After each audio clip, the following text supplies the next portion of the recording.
Hello, I'm Jerry Fort. Welcome to Jungle Jerry's Treehouse. Let me know if I have taffy in my teeth, because I just had some taffy. There might be some taffy still stuck there. Okay, so this is part 2 of Day of the Dragon King. No, he's not a dragon. You guys. Magic Treehouse number 14. A book by Mary Pope Osborne. So let's see what happens here in part 2. Chapter 7. The burning of the books. You remember they were getting ready to burn a bunch of the books. So there was an urgency to try to get to them to protect at least the one that what's her name? Morgan Le Fay? The one that she wanted saved. So they gotta hurry. Okay.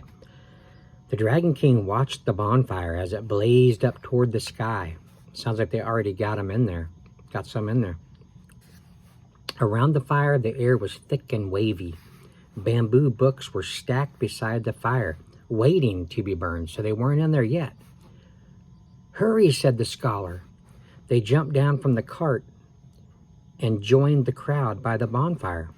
The Dragon King shouted to the soldiers. They began throwing the books into the fire. There they go. The bamboo crackled as it burned. "Stop!" cried Annie. Jack grabbed her. "Quiet," he said. Annie pulled away. "Stop!" she shouted again, but her voice was lost in the noise of the roaring fire. Good thing, too. "There's your story," said the scholar. I can't read today. He pointed to a bamboo book that had fallen off a waiting stack. "I'll get it," said Annie. She dashed over to the book. "Annie!" cried Jack, but she had already snatched up the bundle of bamboo strips and was charging back to them. "Got it! Quick, put it in your sack," she said. Jack put the bundle of bamboo strips in his sack. Then he looked around fearfully. He gasped. The Dragon King was glaring at them. Then he headed their way. Uh-oh, he's after them. "Seize them!" the Dragon King shouted. "Run through the burial grounds," the scholar said to Jack and Annie. The soldiers will be afraid to follow. They fear the spirits of the ancestors. "Thanks," said Jack. "Thanks for everything." "Good luck," cried Annie, talking to the scholar. Then she and Jack took off. Soldiers shouted after them. An arrow whizzed by, but Jack and Annie kept running. They ran down the path to the burial grounds. They jumped over the low brick wall and ran between the huge mounds of earth.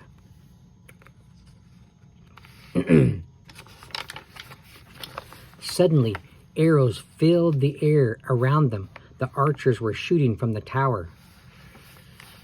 Ooh, look at all them arrows.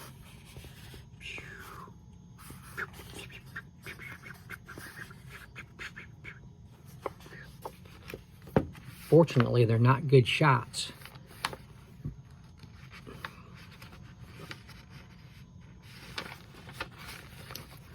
"Look!" cried Jack. There was a doorway in one of the mounds. Jack and Annie ducked inside. They were in a long hall lit with oil lamps. "It's so quiet," said Annie. She walked down the passageway. "Hey, there are some steps here." "Don't go any farther," said Jack. "Why not?" said Annie. "We don't know what's down there," said Jack. "This is a burial tomb, remember? It's creepy." "Let's just take a quick look," said Annie. "Maybe it's the way out of here." Jack took a deep breath. "You might be right," he said. "Okay, but go slow." He didn't want to stumble upon a dead body. Annie started down the steep steps. Jack followed. The lamps lit their way as they kept going down and down. Finally, they reached the bottom. Jack blinked. Even though oil lamps glowed everywhere, it was hard to see at first. When Jack's eyes got used to the strange light, his heart nearly stopped. "Oh, man," he breathed. They were in a room filled with soldiers, thousands of them. Are they alive or are they dead? Chapter 8, The Tomb. Jack and Annie stood frozen. The silent soldiers did too. Finally, Annie spoke. "They're fake," she said. "Fake?" whispered Jack. "They're not real," she said. "They look real," said Jack. Annie walked straight toward the front row of soldiers. Jack held his breath. Annie pulled the soldier's nose. "Fake," she said. "Oh, brother," said Jack. He walked over to the soldier and touched his painted face. It was as hard as stone. "It's amazing," Jack said. Annie nodded. "It's like a museum." She walked down a row between two lines of soldiers. "Wait, this is spooky," said Jack. "What is this place?" He put down his sack and pulled out the china book. He found a picture of the frozen army and read aloud. The Dragon King had 7,000 life-size clay figures made for his burial tomb. The clay was baked and painted. The Dragon King hoped that the clay army would protect him after he died. "It's like the pyramid in ancient Egypt," said Jack. "Remember? The queen was buried with a boat and lots of things to take to the afterlife." He looked around. "Annie?" "I'm here," she called. She was far down another row. "Come back here," yelled Jack. "No, you come here," said Annie. "It's so cool. All their faces are different." Jack threw the book into his sack. Then he hurried down the row to Annie. "Look," she said. "Just look."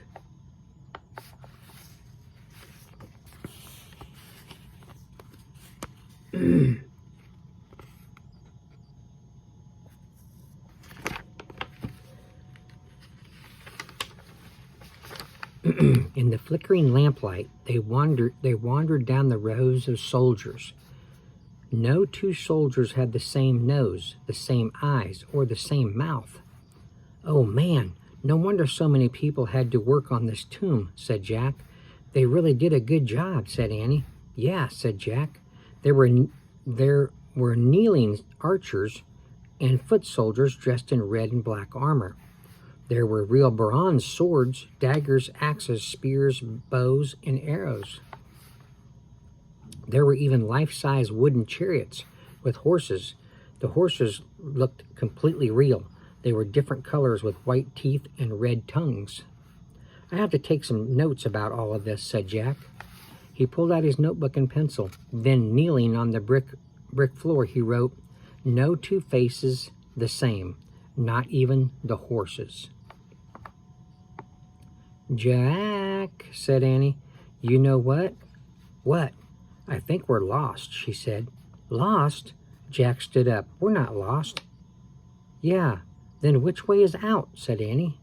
Jack looked around. All he could see were rows of soldiers, and in front of them, to the right, to the left, behind them, nothing but clay soldiers. "Which way did we come?" said Annie. "I don't know," said Jack. All the rows looked the same. They were stretched out endlessly. Jack tried not to panic. "I'd better look this up," he said. "Forget it," said Annie. "Morgan said the research book would guide us, but in our darkest hour, only the ancient legend would save us." "Is this our darkest hour?" asked Jack. Annie nodded. "Yeah, it's pretty dark. It does seem to be getting darker in here," thought Jack. The air was getting thicker, too. It seemed harder to breathe. "Let's ask for help," said Jack. He reached into the sack and pulled out the bamboo book. He held it up and said, "Save us!" As Jack waited, the tomb seemed unbearably quiet. Jack held the book up again. "Please help us find our way out," he said. He and Annie kept waiting, but nothing happened. The air was growing even thicker. The light was getting dimmer. The light was getting dimmer. The countless rows of soldiers seemed creepier. Help did not come. Jack felt faint. I guess we'll just have to... Look," Annie said. "What?" "The ball of thread. I rolled it out of your sack, she said. So what? Said Jack. Remember the ball of thread that was given to them by the scholar? I think the scholar gave it to him.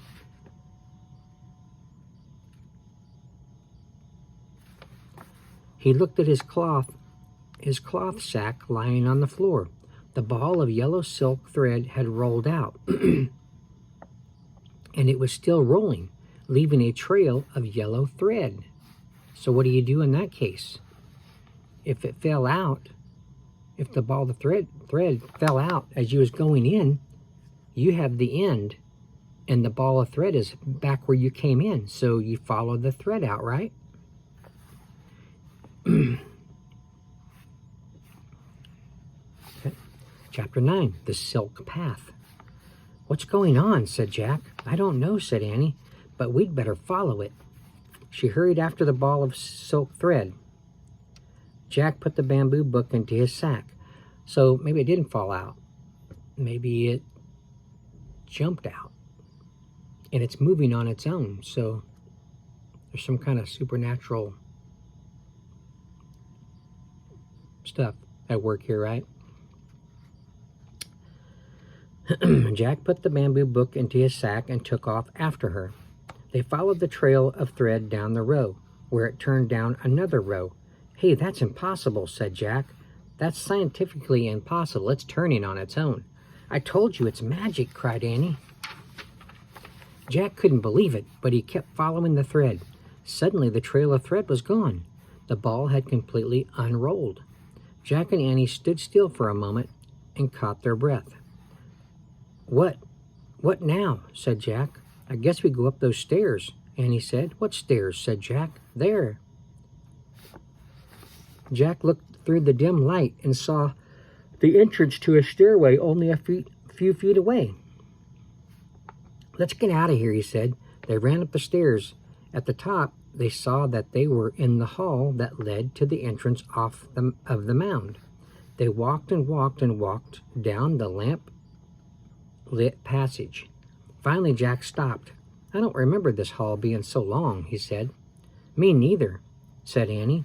I guess those weren't the same stairs that we went down. What should we do now? Said Jack. We'd better keep going, said Annie. Yeah, we don't have much choice, said Jack.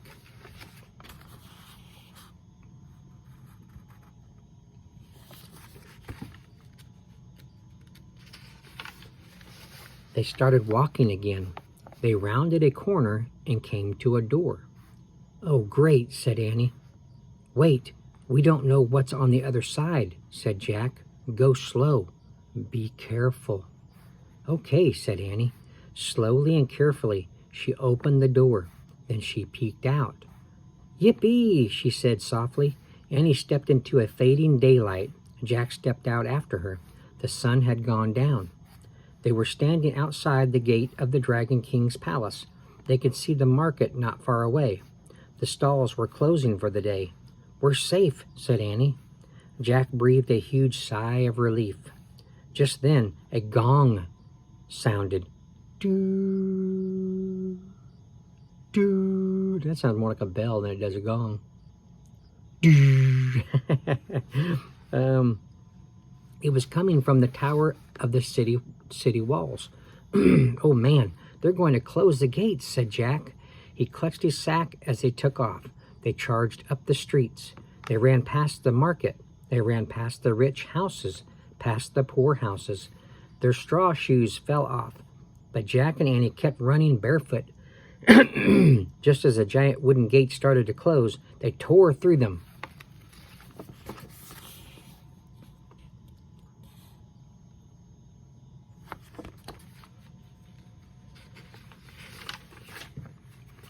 They charged across the bridge and kept running up the dirt road, past the farmhouse and through the field. By the time they reached their tree, Jack's lungs ached. His heart pounded. His feet burned. He followed Annie up the rope ladder. When they got inside the treehouse, Jack collapsed. Let's go home, he said, out of breath. He reached for the Pennsylvania book. Wait, said Annie, looking out the window. They found each other. Who found who? said Jack, panting. He dragged himself to the window and looked out. 2 figures embraced at the edge of the field. "The silk weaver and the man who takes care of the cows," said Annie. "Oh, yeah," said Jack. "Bye," Annie called to them. The couple waved back.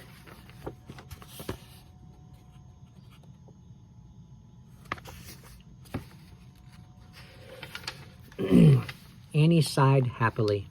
"We can leave now," she said. Jack opened the Pennsylvania book and pointed at the picture of the Frog Creek woods. "I wish we could go there," he said. The wind started to blow. Jack looked out one last time at the Chinese couple. They seemed to be glowing like stars. The treehouse started to spin. It spun faster and faster. Then everything was still. Absolutely still. Chapter 10. The Ancient Legend. Jack opened his eyes. He was wearing his own clothes and his sneakers. The cloth sack had turned back into his backpack. "Welcome home, Master Librarian," said Morgan. She stood in the treehouse smiling at them. "Hi," said Annie. "We brought you the ancient legend," said Jack. "Wonderful," said Morgan. Jack reached into his pack. He took out the china book. Then he pulled out the bamboo book. He handed them to Morgan. "What's the legend about?" said Annie. "It's called The Silk Weaver and the Cowherd," said Morgan. "It's a very famous Chinese tale." "Guess what, Morgan?" said Annie. "We actually met them. We helped them get together." "Oh, did you?" said Morgan. "Yes," said Jack. "The silk weaver's ball of silk saved us." "What does the legend say about them?" asked Annie. "It says that long ago they were heavenly beings who lived in the sky," said Morgan. Maybe that's why they were shining when they were looking at them, waving. They said they were glowing.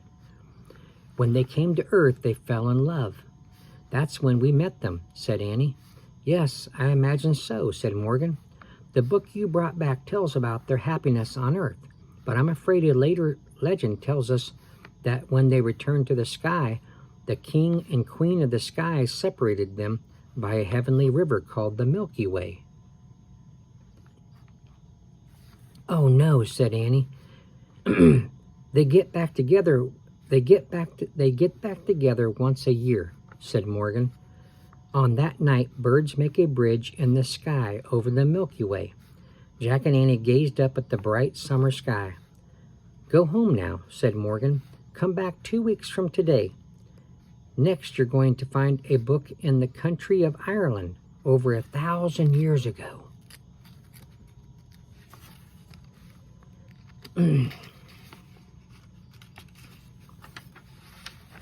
"That sounds like fun," said Annie. Morgan frowned. "I'm afraid it was a very dangerous time," she said, "for Viking raiders often attacked the seacoasts." "Vikings?" said Jack. "He'd had enough danger to last a long time." "Don't worry about it now," said Morgan. "Just go home and rest." Jack nodded. "I'll try," he said, pulling on his backpack. "Bye," said Annie. "See you in 2 weeks." "Thank you for your help," said Morgan. "Any time," said Annie. They headed down the rope ladder. From the ground they waved to Morgan, then they started for home. As they got to the edge of the woods, Annie stopped. "Listen to the crickets," she said. Jack listened. The cricket chirps sounded louder than usual. "Their ancestors lived in the time of the Dragon King," said Annie. "Oh, brother," said Jack. Excuse me. "Right now the grown-ups are telling the little crickets a legend," said Annie. "Yeah, sure," said Jack. "A legend passed down from their ancestors," said Annie. Jack smiled. He didn't want to admit it, but the cricket noise did sound like storytelling. He could almost hear them saying, "Dragon King, Dragon King, Dragon King." "Jack, Annie," came a voice. It was their mother calling them. The spell was broken. The cricket stories were just plain old cricket sounds again. "Coming," Jack shouted. Jack and Annie ran down their street and across their yard. Did you have a good time in China? Their mom asked. It was pretty scary, said Annie. We got lost in a tomb, said Jack, but we were saved by an ancient book. Their mom smiled and shook her head. My books are wonderful, aren't they? She said. Yep, said Jack and Annie, and they followed her inside. Okay, let me reread that. Their mom smiled and shook her head. My books are wonderful, aren't they? Not her books, not my books are wonderful. So, there's the next one right there. Okay, hope you all enjoyed that second part. I've seen that on a movie of all those Chinese soldiers, those clay soldiers. I'm trying to remember the name of it. Had a martial artist in there named Jet Li. I think it was like a mummy, a mummy movie. Maybe it was called Dragon King. Tomb of the Dragon King? I can't remember. Anyway, I've seen that. I've seen that actual scene in a movie. So, but yeah, okay. We'll end it there. Thank you all for watching. I appreciate it. See you on the next one. The book of the Viking ships at sunrise. Sounds cool. Bye.